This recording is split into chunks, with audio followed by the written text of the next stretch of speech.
In the previous class we have studied about muscles, and we have also studied about different types of muscles, their characteristics, and we have also studied about the few examples of muscles.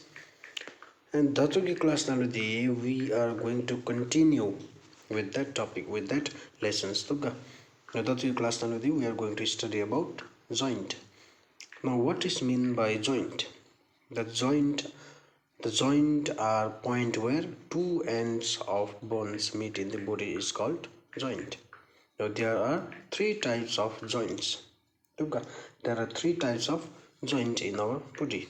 They are immovable, movable, slightly movable. First one is immovable joints, which do not permit any movement of the bones. The immovable joints the joints which do not permit any movements of the bones. Example is skull. The skull the movement. The best example of immovable joints is skull.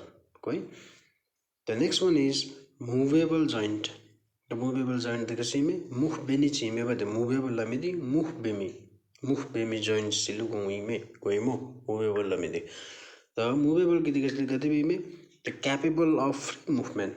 The movable joints are capable of free movement. For example, joints in the knee and elbow. Joints in the knee. That's a leg, that's a kamgi knee, the move beyond the freely move beyond the leg, it's a elgi. That's a elbow freely move beyond. These are the best example of movable joints. Number 3, slightly movable joints, which means that those which allow slight movement of the bones. Slight, not fully. The example joints in the vertebral column. Backbone.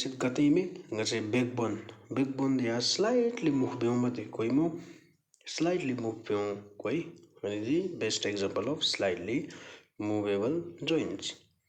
So that we class thank you, and please subscribe to my channel, and please do watch all the videos.